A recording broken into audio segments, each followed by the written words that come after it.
மறைந்த மணக்குள விநாயகர் கோவில் யானை லட்சுமியின் நினைவாக ஓவியர் ஜெயராமன் வரைந்த யானையின் ஓவியம் பொதுமக்களின் கவனத்தை ஈர்த்தது. புதுச்சேரி அருள்மிகு ஸ்ரீ மணக்குள விநாயகர் கோவில் யானை லட்சுமி கடந்த 1995ஆம் ஆண்டில் 5 வயதான போது புதுச்சேரிக்கு கொண்டு வரப்பட்டது. மேலும் புதுச்சேரி மக்களிடமும் பொதுமக்களிடமும் அன்பாக பழகக்கூடியது. லட்சுமி யானை கம்பீரமாக கோயில் முன்பு அசைந்தாடியபடி நிற்பதால் அதை வெளிநாட்டிலிருந்து வருவோரும் மிகவும் அன்பாக நேசித்து அதனிடம் ஆசீர்வாதம் பெற்று புகைப்படம் எடுப்பதையும் விரும்பினர். இந்த நிலையில் வழக்கம்போல் கடந்த புதன்கிழமை யானையின் இருப்பிடமான ஈஸ்வரன் கோயிலில் இருந்து நடைபயிற்சிக்கு பாகன்கள் அழைத்து சென்றனர். அப்போது கல்வே கல்லூரி அருகே சாலையில் திடீரென நின்ற யானை பின் தயங்கி நடந்தது. அதன் பின் திடீரென கீழே விழுந்து இறந்தது.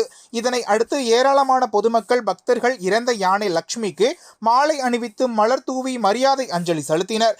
இந்த நிலையில் யானையின் நினைவாக ஓவியர் ஜெயராமன் சுமார் 1.5 மணி நேரத்தில் மணக்குள விநாயகர் கோவில் யானை லட்சுமியின் ஓவியத்தை தத்ரூபமாக வரைந்துள்ளார். இதனை நேரு வீதி இந்தியன் காஃபி எதிரே பொதுமக்கள் பார்வைக்கு வைத்துள்ளார்.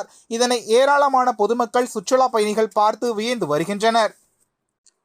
இதேபோல் புதுவை மகளிர் உலகம் சமூக நற்பணி இயக்கத்தின் சார்பில் அருள்மிகு மணக்குள விநாயகர் கோவில் யானைக்கு மலரஞ்சலி நிகழ்ச்சி நடைபெற்றது.